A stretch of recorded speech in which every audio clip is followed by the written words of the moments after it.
কেমন হবে যদি তোমাকে এখনই একটা জায়গায় রেখে দেওয়া হয়, এরপরে ঠিক 100 বছর পর তুমি আবারও পৃথিবীতে ফেরত আসতে পারবে? ভাবছো তো অনেক মজাই হবে, কিন্তু দিন শেষে কি হয় না হয় সেটা তোমার কল্পনার বাইরে। ঠিক এরকমই একটা কাহিনী নিয়েই থাকছে আজকের গল্প। হার্শাল নামের এই লোকটা ইস্টার্ন ইউরোপে বসবাস করে। প্রতিদিন হাড় ভাঙা খাটুনি করে সে কোনো রকমে দিন কাটাচ্ছিল। একদিন তার দেখা হয় সারা নামের একটা মেয়ের সাথে। প্রথম দেখাতেই হার্শাল মেয়েটাকে পছন্দ করে ফেলে। এরপরে মেয়েটাকে পটানোর জন্য সে আরো খাটুনি শুরু করে। এভাবে টাকা জমিয়ে সে সারাকে একটা শুটকি মাছ উপহার দেয়। শুটকি খেকো সারা অন্য কিছু চিন্তা না করেই কাঁচা শুটকি কামড়ে খেতে থাকে। এভাবে শুটকি মাছ বিনিময়ের মাধ্যমে প্রেম নিবেদন হয় হার্শালের। কিছুদিন প্রেম করার পর তারা বিয়ে করার সিদ্ধান্ত নেয়। পুরো শহরের সবাইকে দাওয়াত দিয়ে তারা বিয়ে করে ফেলে। কিন্তু বিয়ের দিনই ঘটে যায় একটা মর্মান্তিক ব্যাপার। একদল দস্যু শহরের ওপর আক্রমণ করে সবাইকে শেষ করে দেয়, আর যাবার সময় পুরো শহরে আগুন জ্বালিয়ে দেয়। এভাবে হার্শাল আর সারার সবে বুনতে থাকা স্বপ্ন সেখানেই শেষ হয়ে যায়। তবে হার্শাল হাল ছাড়ার পাত্র না। সে সারাকে নিয়ে আমেরিকার উদ্দেশ্যে পাড়ি জমায়। আমেরিকায় তাকে একটা পিকলের কারখানায় চাকরি দেওয়া হয়। তাকে বলা হয় 10টা ইঁদুর মারতে পারলে 1 পয়সা করে দেয়া হবে। এভাবে ইঁদুর মেরে পয়সা কামিয়ে ভালোই দিন যাচ্ছিল হার্শালের। টাকা কামিয়ে সে তার পারিবারিক কবরের জন্য একটা জায়গাও কিনে ফেলে। একটা পারিবারিক কবরখানায় ছিল সারা জীবনের স্বপ্ন। সময়ের সাথে সাথে সারা সন্তান সম্ভবা হয়ে যায়। সবকিছু মোটামুটি তাদের পক্ষেই যাচ্ছিল, মানে দিনকাল খুব একটা খারাপ কাটছিল না তাদের। কিন্তু একদিন ইঁদুর মারতে মারতে হার্শাল ইঁদুরের আস্তানায় চলে আসে। সেই আস্তানার সব ইঁদুর মিলে হার্শালের উপর একত্রে আক্রমণ চালায়। হার্শাল সোজা নিচে একটা পিকলের ড্রামের মধ্যে পড়ে গেল। সেই সময় সব কর্মচারীরা হার্শালকে লক্ষ্য না করেই সেই ড্রামটা বন্ধ করে দিল, কারণ সেই মুহূর্তেই সেই কারখানা বন্ধ করার নোটিশ চলে এসেছিল। ম্যানেজার বলে আজ থেকে এই কারখানা বন্ধ ঘোষণা করা হলো। কারখানার লোকজন সবকিছু বন্ধ করে সেখান থেকে বেরিয়ে গেল এবং কারখানাটা বছরের পর বছর পরিত্যক্ত অবস্থায় পড়ে থাকলো। এভাবে আস্তে আস্তে 100 বছর কেটে যায়। 100 বছর পরে কিছু বাচ্চারা মিলে সেখানে ড্রোন উড়াচ্ছিল। হঠাৎ তাদের ড্রোন গিয়ে পড়ে সেই পরিত্যক্ত কারখানার মধ্যে। ড্রোন আনতে তারা সেই কারখানার মধ্যে ঢুকে পড়ে। সেখানে গিয়ে তারা কৌতূহলবশত ব্যারেলের ঢাকনাটা খুলে ফেলে। হঠাৎ করে সেই পরিত্যক্ত ব্যারেল থেকে মার্শাল জেগে ওঠে। ভূত দেখার মতো চমকে গিয়ে বাচ্চারা সেখান থেকে দৌড়ে বেরিয়ে যায়। এরপরে বিজ্ঞানীরা হার্শালকে নিয়ে বিভিন্ন রকম এক্সপেরিমেন্ট চালায়। ওদিকে মিডিয়া পাড়ায়ও এরকম একটা ব্যাপার নিয়ে শোরগোল পড়ে যায়। বিজ্ঞানীরা বিভিন্ন যুক্তি দিয়ে ব্যাখ্যা করে কিভাবে পিকলের মধ্যে পড়ে গিয়ে একজন মানুষ 100 বছর পরে জেগে উঠতে পারে। তবে হার্শালের সেদিকে কোনো ভ্রুক্ষেপই নেই। সে জানতে পারে তার স্ত্রী সারা আর বেঁচে নেই, এমনকি তাদের ছেলে ডেভিডও আর বেঁচে নেই। খুবই কষ্ট পেয়ে সে এক ডাক্তারকে নাক বরাবর ঘুষি মেরে দেয়। তবে অনেক খোঁজ খবর নিয়ে জানতে পারা যায় হার্শালের এক নাতি এখনো বেঁচে আছে এবং সে এই শহরের মধ্যেই আছে। পরিবারের অন্তত একজন জীবিত সদস্যকে পেয়ে হার্শাল খুবই খুশি হয়ে যায়। তার এই নাতির নাম হচ্ছে বেন। প্রথমবারের দেখায় হার্শাল তার নাতিকে দেখে আনন্দে তাকে জড়িয়ে ধরে। বেন হার্শালকে নিয়ে বাইরে বেরিয়ে আসে। হার্শাল বাইরে এসে নিজের চোখকে বিশ্বাস করতে পারে না। পৃথিবী যে এতটা এগিয়ে গিয়েছে এটা তার ধারণার মধ্যেও ছিল না। বেন হার্শালকে তার অ্যাপার্টমেন্টে নিয়ে যাওয়ার জন্য একটা ট্যাক্সি ডাকলেও হার্শাল বুঝতে পারে না অদ্ভুত এই বাহনটায় কিভাবে উঠতে হবে। অনেকভাবে চেষ্টা করার পর সে ট্যাক্সিতে উঠে বসে। অবশেষে বেন হার্শালকে নিয়ে চলে আসে তার বাসায়। এখানে বেন হার্শালকে 21শ শতাব্দীর কিছু কারিশমা দেখায়। সেগুলো দেখে হার্শাল খুবই অবাক হয়ে যায়। পৃথিবীতে বেনেরও আপন বলতে কেউ জীবিত নেই, তাই সে হার্শালকে নিজের পরিবারের মতোই মনে করছে। তারা একসাথে কিছুটা সময় নাচানাচি করার পর বেন হার্শালকে নিয়ে বাইরের শহরটা কিছুক্ষণ ঘুরিয়ে ফিরিয়ে দেখায়। হার্শাল অবাক হয়ে দেখে এই যুগে সাদা কালো মানুষ একসাথে রাস্তায় হেঁটে বেড়াচ্ছে। হার্শালের সময় এটা ছিল একটা অবিশ্বাস্য ঘটনা। অবশেষে বাসায় এসে হার্শাল বেনের কাজ সম্পর্কে জিজ্ঞাসা করে। বেন বলে সে একজন ফ্রিল্যান্সার। বেন তাকে কম্পিউটারের সামনে নিয়ে দেখায় সে একটা প্রোডাক্টের ইনফরমেশন জানার জন্য বুকবপ নামের একটা অ্যাপ ডেভেলপ করছে। যদি সে এটার জন্য কোনো ইনভেস্টর আনতে পারে তাহলে সে রাতারাতি বড়লোক হয়ে যাবে। এজন্য বেন এখন বিভিন্ন ইনভেস্টরের কাছে ধর্ণা দিচ্ছে। হঠাৎ করে হার্শালের দেয়ালের দিকে চোখ পড়ে। সে বলে ওঠে, তোমার দেয়ালে এত কিছুর ছবি আছে কিন্তু ফ্যামিলির কোনো ছবি নেই কেন? ফ্যামিলির জন্য তোমার দেয়ালে কি কোনো জায়গা হলো না? বেন প্রথমটায় ঘাবড়ে যায়, তবে নিজেকে সামলে নিয়ে সে ফ্যামিলির ছবি রাখা একটা অ্যালবাম বের করে দেখায়। হার্শাল তার ফ্যামিলির এক একজন সম্পর্কে জিজ্ঞাসা করে জানতে পারে এরা কেউই আর পৃথিবীতে নেই। সে বেনকে বলে, চলো নাতি আমরা সবার কবরের কাছে যাই। পরের দিন বেন হার্শালকে নিয়ে পারিবারিক কবরস্থানে যায়। হার্শাল দেখতে পায় কবরটা খুবই জরাজীর্ণ হয়ে আছে।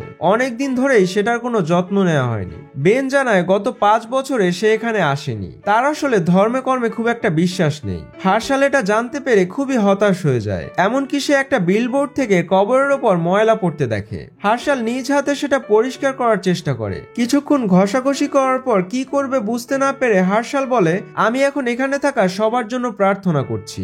একটু পরে সেখানে কিছু লোকজন এসে আগের বিলবোর্ডটা সরিয়ে নতুন একটা বিলবোর্ড লাগাতে চায়। এভাবে চোখের সামনে নিজের পরিবারের কবরের ওপর বিলবোর্ড লাগাতে দেখে হার্শাল আর বসে থাকতে পারে না। সে রেগে গিয়ে সেই লোককে বলে, তোমার বিলবোর্ড এখনই তুমি এখান থেকে সরিয়ে নাও, নইলে আমি অঘটন কিছু একটা ঘটিয়ে ফেলবো। তবে সেই লোক বিষয়টাকে হালকাভাবে নেয়। হার্শাল আর অপেক্ষা না করে একের পর এক সবাইকে ঘুষি দিয়ে নাক মুখ ফাটিয়ে দেয়। এভাবে কিছুক্ষণ মারামারির পর পুলিশ এসে হার্শাল আর বেনকে ধরে নিয়ে যায়। যাই হোক, সেখান থেকে অনেক টাকা পয়সা খরচ করার পর বেন আর হার্শাল জেল থেকে মুক্তি পায়। বাসায় এসে বেন হার্শালকে ঝাড়তে শুরু করে, তোমার জন্যই আজকে আমাকে ঝামেলায় পড়তে হলো। তবে হার্শাল বলে, তোমার উচিত ছিল ফ্যামিলির সম্মান রক্ষা করে চলা, তুমি সেখানে বিলবোর্ড লাগাতে দিলে কেন? বেন বলে, আমার কিছুই করার নেই, ওই বিলবোর্ডটা একটা কোম্পানির কেনা, ওটা সরাতে গেলে $2 লক্ষ খরচ করতে হবে, আর আমার কাছে এখন ফুটো করিও নেই। হার্শাল বেনকে উৎসাহ দিয়ে বলে, তুমি এখনই তোমার ইনভেস্টরের সাথে যোগাযোগ করো, তার সাথে দেখা করে তোমার অ্যাপটার জন্য টাকা নিয়ে নাও, আর সেই টাকা পেলেই বিলবোর্ডটা ওখান থেকে সরিয়ে দাও। ঝোঁকের মাথায় বেন তখনই ইনভেস্টরকে মেইল করে। ইনভেস্টরও বেনের সাথে তখনই দেখা করতে চায়, তবে দেখা করার পরেই সেই ইনভেস্টর বেনকে সরাসরি না করে দেয়। কারণ হিসেবে জানায়, তোমার মেইল পেয়ে আমি প্রথমেই তোমার নামটা গুগলে সার্চ করেছিলাম, আর প্রথমে যে খবরটা পেয়েছিলাম সেটা হচ্ছে তোমাকে অ্যারেস্ট করে থানায় নিয়ে যাওয়া হয়েছে। জেল ফেরত মানুষের সাথে কোনো ব্যবসা করা এখন আমার পক্ষে সম্ভব না। বাসায় এসে বেন হার্শালকে গালাগালি করতে শুরু করে, তোমার জন্যই 5 বছর ধরে করা সাধনা আজকে বিফলে গেল, তুমি আমার পুরো ক্যারিয়ারটাই শেষ করে দিলে। হার্শাল বলে, চিন্তা করো না, আমার মাথায় একটা চমৎকার আইডিয়া এসেছে, আমরা দুজনে মিলে পিকলের বিজনেস শুরু করব, আমি খুবই ভালো পিকল বানাতে পারি। তবে বেন কোনো কথা ভ্রুক্ষেপ না করে সে মার্শালকে বকাঝকা করতেই থাকে। এক পর্যায়ে বলে, তোমার বউ যদি আজকে বেঁচে থাকতো তাহলে তোমার এই কাজের জন্য সেও লজ্জায় পড়ে যেত। এটা শুনে হার্শাল আর নিজেকে ঠিক রাখতে পারে না। সে বলে, আমি আর আজকে থেকে তোমার সাথে নেই, আমি একাই পিকল বানাবো, এটা থেকেই আমি বড় একটা বিজনেস শুরু করব, সেই টাকা দিয়ে আমি আমার ফ্যামিলির কবরের জায়গাটা উদ্ধার করব, তুমি শুধু বোকার মতো চেয়ে চেয়ে দেখবে, আজকে থেকে তুমি আমার শত্রু, তুমি আমার ফ্যামিলির কোনো অংশ না। এসব বলে হার্শাল বেনের অ্যাপার্টমেন্ট থেকে বাইরে বেরিয়ে আসে। সুপার শপে গিয়ে হার্শাল যখন শশা কেনার জন্য কাউন্টারে জমা দেয় তখন তাকে শশার দাম জানানো হয়। হার্শাল ভেবেছিল তার সময়ের মতো শশা খুবই সস্তায় পাওয়া যাবে। যখন দামে পোষালো না তখন সে বাইরে নেমে আসে। এরপরে সে ডাস্টবিনগুলো ভালোভাবে ঘাঁটতে থাকে। কিছুক্ষণ খুঁজেই সে শশা আর লবণ পেয়ে যায়। বাস, হার্শাল এবারে নিশ্চিন্ত, পিকল বানানোর জন্য সব উপকরণ ডাস্টবিন থেকেই পাওয়া যাবে। এরপরে আর যায় কোথায়? হার্শাল তার বানানো পিকল বিক্রি করার জন্য একটা ভাঙাচোরা গাড়িও বানিয়ে ফেলে। পিকল প্যাকেটিং করার জন্য সে ডাস্টবিন থেকে অনেকগুলো কাচের জারও সংগ্রহ করে নেয়। এরপরে জঙ্গলে গিয়ে সব উপকরণ মিশিয়ে অপেক্ষা করতে থাকে। কিছুক্ষণ পরেই বৃষ্টি শুরু হলো। এভাবে খুবই কম জিনিসের মাধ্যমে সে পিকল বানিয়ে সেটা বিক্রির জন্য রাস্তায় নেমে পড়ে। কিছুক্ষণ পর দুজন লোক পাশ দিয়ে যাচ্ছিল। হার্শালের পিকল দেখে তারা সেটা চেক করে দেখে। আশ্চর্যের বিষয় হচ্ছে এটার ঘ্রাণ বাজারের অন্যান্য পিকলের চেয়ে অনেক গুণ ভালো। হার্শালের কথা বলার স্টাইলও তাদের পছন্দ হয়ে যায় এবং সবচেয়ে বড় কথা হচ্ছে হার্শালের পিকলের দামও বাজারের যে কোনো ব্র্যান্ডের চেয়ে কম। প্রথমে তারা হার্শালের কাছ থেকে 2 জার পিকল কিনে নেয়। এরপরে একটা ভিডিও করে ফেসবুকে দিয়ে দেয়। মুহূর্তেই সেই পোস্টটা ভাইরাল হয়ে যায়। এদিকে বেন দেখতে পায় সে যেখানেই যাচ্ছে সেখানেই সবাই হার্শালের পিকলের ভিডিও দেখছে। একদিকে সে এত কষ্ট করে একটা অ্যাপ বানিয়েও কিছু টাকা রোজগার করতে পারছে না, অন্যদিকে হার্শাল পিকল বানিয়ে বৃষ্টির মতো টাকা রোজগার করছে।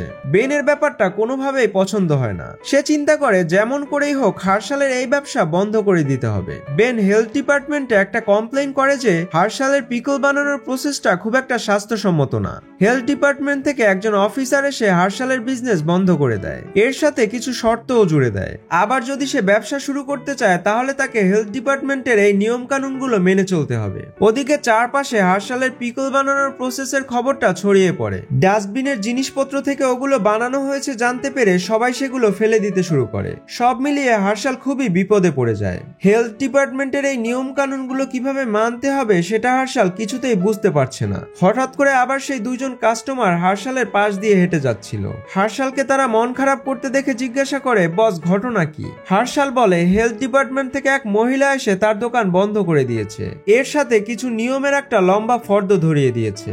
এখন কি করতে হবে সেটা সে বুঝে উঠতে পারছে না। তারা এবার হার্শালকে পরামর্শ দেয়, তুমি বিনা পয়সায় কিছু ওয়ার্কার রেখে এই কাজগুলো করিয়ে নাও। তাদেরকে তোমার পিকল বানানোর প্রসেসটা দেখালে ওরা বিনা পয়সায় তোমার কাজ করে দিতে রাজি রাজি হবে। তো যেমন পরামর্শ তেমনই কাজ শুরু করে দেয় হার্শাল। সে একটা লম্বা বাছাই প্রক্রিয়ার মাধ্যমে কিছু কর্মী বেছে নেয়। এরপরে তাদের দিয়ে ঠিকঠাক মতো নিয়ম কানুন মেনে আবারও নতুন করে ব্যবসা চালু করে। এবারে তাকে আর থামায় কে? আগের চেয়েও নতুন উদ্যমে সে কাজ করতে শুরু করে এবং দেখতে দেখতে তার বিক্রি আরো বাড়তে থাকে। এক পর্যায়ে বড় বড় ইনভেস্টররাও হার্শালের বিজনেসে ইনভেস্ট করতে রাজি হয়ে যায়। এটা দেখে তো বেনের মাথা খারাপ অবস্থা। বেন যেটা চাচ্ছে বারবার সেটার উল্টো কাজ হয়ে যাচ্ছে। বেন যেন হার্শালকে তার বিজনেস আরো বড় করতে সুযোগ করে দিল। হার্শাল তার পারিবারিক কবরের জায়গাটা পরিষ্কার করে ফেললো আর টাকা পয়সা দিয়ে সেই বিলবোর্ডটা কিনে সেটা সেখান থেকে নামিয়ে দিল। তবে এত কিছু করেও হার্শালের কেবলই মনে হতে থাকে তার পরিবার বলতে কেউই নেই, একমাত্র বেনই হচ্ছে তার পরিবার।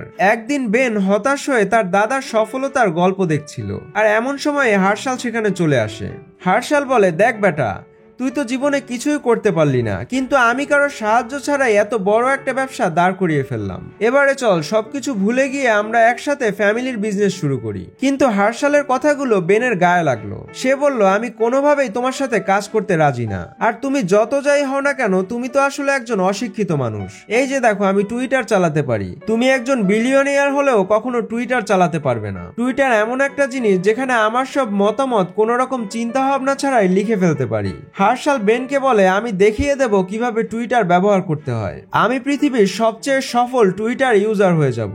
আসলে পুরো ব্যাপারটাই ছিল বেনের একটা চাল। সে ভালো করেই জানে হার্শাল এমনিতে যাই হোক না কেন চিন্তা ভাবনায় অনেক পুরাতন আমলের মানুষ। সে যদি একবার কথা বলতে শুরু করে তাহলে একটা বড় অংশ তার বিপরীতে চলে যাবে। হার্শাল বেনের বাসা থেকে ফিরে গিয়ে তার কর্মীকে দিয়ে টুইটারে বিভিন্ন পোস্ট দিতে শুরু করলো। হার্শাল পোস্ট দিতে দিতে এমন সব বিষয়ে কথা বলতে লাগলো যেগুলো মানুষের কাছে খুবই খারাপ লাগতে থাকে। সে বিভিন্ন অসুস্থ মানুষ এবং মেয়েদের নিয়ে বিভিন্ন বাজে মন্তব্য করতে শুরু করলো। পরের দিন সকালেই হার্শালের বিরুদ্ধে অনেক মানুষ মিলে প্রতিবাদ করতে শুরু করে দেয়। তারা সবাই হার্শালের বিজনেস বন্ধ করার ব্যাপারে তাকে বয়কট করতে শুরু করলো। এমনকি তার কর্মীরাও তার বিরুদ্ধে চলে গিয়ে হার্শালকে বয়কট করার মিশনে অংশ নিয়ে ফেলে। তবে এর একটা উল্টো দিকও আছে। কিছু লোকজন হার্শালের কথা বলা পছন্দ করতে শুরু করে দেয়। তারা হার্শালকে বিভিন্ন জনসভায় ডেকে তার কথা আরো গুরুত্ব দিয়ে শুনতে শুরু করলো। এভাবে কিছুদিন যেতেই হার্শালের একটা বড় ভক্ত শ্রেণী তৈরি হয়ে গেল। এটা দেখে বেন বুঝতে পারে তার পরিকল্পনা আবারও ফেল করেছে। সে প্রতিবারই যা করছে সেগুলো ঘুরে ফিরে হার্শালের পক্ষেই চলে যাচ্ছে। এবারে বেন একটা মোক্ষম প্ল্যান করলো। একটা টিভি চ্যানেল হার্শালকে বিতর্ক করার জন্য একটা বড় কনফারেন্স রুমে আমন্ত্রণ জানায়। সেখানে বিভিন্ন মানুষ বিভিন্ন ধরনের প্রশ্ন করছিল। হার্শাল যখনই তার উত্তর দিচ্ছিল সবাই হাততালি দিয়ে উল্লাস করতে শুরু করলো। কিন্তু সেই অনুষ্ঠানে বেনও ছদ্মবেশে হাজির হয়। বেন ধর্ম নিয়ে হার্শালকে বেকায়দায় ফেলার একটা প্রশ্ন করে ফেলে আর হার্শাল কোন রকম চিন্তা ভাবনা ছাড়াই কড়া একটা উত্তর দিয়ে দেয়। এই কথার পরেই সবাই মিলে হার্শালকে ধাওয়া করতে শুরু করলো। আসলে হার্শালের উত্তর খ্রিস্টান ধর্মের বিপরীতে চলে গিয়েছে। এর ফলে হার্শালের বিরুদ্ধে আমেরিকান সরকারও পদক্ষেপ নিতে বাধ্য হলো। তারা ঘোষণা দিল হার্শালকে গ্রেফতার করে আবারও পূর্ব ইউরোপের দরিদ্র শহরে ফেরত পাঠানো হবে। হার্শাল যখন বুঝতে পারে সে বিপদে পড়েছে, সে বিভিন্ন জায়গায় পালিয়ে বেড়াতে লাগলো। অন্য কোনো উপায় না পেয়ে সে বেনের বাসায় জানালা ভেঙে ভিতরে চলে আসলো। হার্শাল বেনকে বলল, আমি জানি তুমি আমাকে পছন্দ করো না, কিন্তু আমি বিপদে পড়েছি আর আমার পরিবার বলতে তুমি ছাড়া অন্য কেউই নেই। তুমি শেষবারের মতো আমাকে একটা সাহায্য করো। আমাকে আমেরিকান বর্ডার পার করিয়ে কানাডার মধ্যে দিয়ে আসো। এটা করতে পারলে তুমিও একটা যন্ত্রণার থেকে বেঁচে যাবে আর আমিও একটা বিপদ থেকে বেঁচে যাব। বেন যখন বুঝতে পারলো যত যাই হোক হার্শাল তার পরিবারেরই একজন, সে হার্শালকে আমেরিকান বর্ডার পার করিয়ে কানাডায় দিয়ে আসতে রাজি হলো। পরের দিন বেন হার্শালকে গাড়িতে করে বর্ডারের কাছে নিয়ে আসলো। বর্ডার পার করিয়ে হার্শালকে কানাডায় নেয়ার জন্য তারা জঙ্গলে একসাথে হাঁটতে শুরু করলো। হাঁটার পথে বেন পা পিছলে পড়ে গেল এবং সেখানেই তার হাত কেটে গেল। হার্শাল নিজের জামা ছিঁড়ে বেনের হাতটা বেঁধে দিল। রাতে বেন যখন ভয়ঙ্কর ঠান্ডায় কাঁপছিল, হার্শাল তখন বেনকে জড়িয়ে ধরেছিল যাতে সে ঠান্ডায় কষ্ট না পায়। এভাবে বেশ কিছুক্ষণ হার্শালের সাথে থাকার পর বেন বুঝতে পারে হার্শাল তাকে নিজের পরিবারের একজনের মতোই ভালোবাসে, অথচ বিনিময়ে সে হার্শালের সাথে যা করেছে সেটা অন্যায়। তার সাথে বেন শত্রুর মতো আচরণ করেছে, যেটা তার মোটেও উচিত হয়নি। হঠাৎ করেই বর্ডার গার্ডের লোকজন সেখানে এসে পড়ে। তাদের দেখে হার্শাল আর বেন একটা ঝোপের মধ্যে লুকিয়ে পড়ে। এখানেই বেন হার্শালকে বলে, তুমি আমাকে ক্ষমা করে দিও, আমি তোমার সাথে যেটা করেছি সেটা খুবই অন্যায়। হার্শাল প্রথমে বুঝতে পারে না যে বেন কেন ক্ষমা চাচ্ছে। তখন বেন বলে, আমি আসলে তোমার এই অবস্থার জন্য দায়ী। তুমি যাতে বিপদে পড়ে যাও এজন্যই আমি তোমাকে ট্র্যাপে ফেলেছিলাম। আমি জানতাম তুমি টুইটারে উল্টাপাল্টা পোস্ট করবে, এজন্যই তোমাকে টুইটারের কথা বলেছিলাম। আর সেই কনফারেন্স রুমে আমিই তোমাকে প্রশ্ন করে বিপদে ফেলেছিলাম। আমি খুব ভালো করেই জানতাম তুমি নিশ্চয়ই উল্টোপাল্টা কিছু একটা উত্তর দেবে, আর সেই উত্তর শুনে সবাই তোমার উপর চড়াও হবে।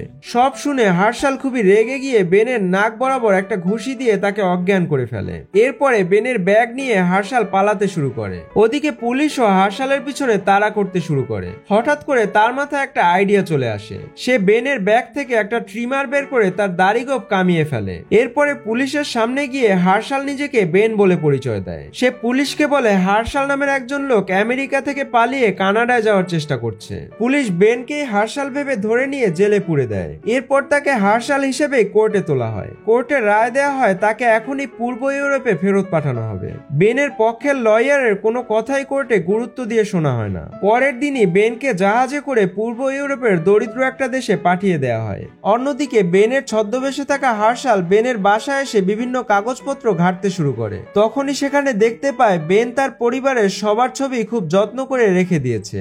এমনকি ছোটবেলায় বেন একটা ছবিতে তার বাবা মায়ের যে নাম দিয়েছিল তার কোম্পানির নামও সেই একই নামে রেখেছে। হার্শাল বুঝতে পারে বেন সম্পর্কে তার ধারণা আসলে পুরোপুরি সত্যি না। সে ভেবেছিল বেনের আসলে পরিবার নিয়ে কোনো টানই নেই, অথচ বেন তার সারা জীবনের খাটনি তার বাবা মায়ের নামেই রেখেছে। তখনই হার্শাল সিদ্ধান্ত নেয় সে বেনের কাছে যাবে।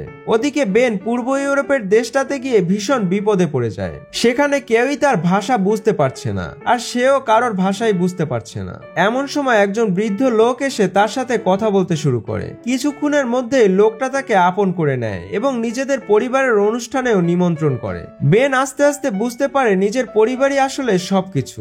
তার উচিত ছিল নিজের পরিবারকে আরো বেশি গুরুত্ব দেয়া। হঠাৎ করে সেখানে বেন হার্শালকে দেখতে পায়। হার্শাল বেনের কাছে তার কাজের জন্য ক্ষমা চেয়ে বলে, তুমি আমার পরিবারেরই একজন। তোমার সাথে আমি যা করেছি সেটা খুবই অন্যায়। তুমি যদি ভুল কিছু করে থাকো সেটা আমার ক্ষমা করে দেওয়া উচিত ছিল। অবশেষে দাদা নাতি দুজনে দুজনকে মাফ করে দেয়। হার্শাল এখানটার সবকিছুই চেনে। সে তার নাতিকে বিভিন্ন জায়গা ঘুরিয়ে দেখাতে শুরু করে। এখানেই বেন হার্শালকে একটা চমৎকার আইডিয়া দেয়। সে বলে, দেখো দাদা, তুমি আসলে যে কোনো খাবার খুবই ভালো বানাতে পারো, কিন্তু সেটা কিভাবে বিক্রি করতে হয় সেটা তুমি জানো না। অন্যদিকে আমি প্রোডাক্ট বানাতে না জানলেও সেটা কিভাবে বিক্রি করতে হয় সেটা খুবই ভালো করেই জানি। আমরা দুজনে মিলে যদি একসাথে কাজ করি তাহলে খুব সহজেই আমরা সফল হতে পারবো। চলো তাহলে দুজনে মিলে একটা পারিবারিক ব্যবসা শুরু করি। যেই ভাবা সেই কাজ, দুই দাদা নাতি মিলে একসাথে একটা ব্যবসা শুরু করে দেয়। এই ব্যবসার মাধ্যমে তারা কয়েক বছরের মধ্যে বড়লোক হয়ে যায়। আর এই ব্যবসার টাকা দিয়ে তারা আবারও তাদের পারিবারিক কবরের জায়গাটা একেবারে পার্মানেন্ট ভাবে কিনে ফেলে। এখানে বেন বলে, আমরা আসলে অবশেষে দাদির শেষ ইচ্ছাটা পূরণ করতে পেরেছি। আমরা দুজনেই নিজেদের জায়গায় সফল হয়েছি। এই গল্পের মাধ্যমে আমরা বুঝতে পারি নিজের পরিবারের গুরুত্ব আসলে সব থেকে উপরে। নিজের পরিবারের সবাই যদি একসাথে কাজ করতে শুরু করে তাহলে পৃথিবীর কেউই তাদের থামিয়ে রাখতে পারে না। এখানে এই অসাধারণ মুভিটা শেষ হয়ে যায়। তোমরা কমেন্ট করে জানিয়ে দাও কেমন লাগলো আজকের গল্পটা। ভালো লাগলে লাইক বাটনে চাপ দিয়ে দাও। আর সিনেমা রিক্যাপস বিডি চ্যানেলে নতুন হলে সাবস্ক্রাইব করে ফেলো।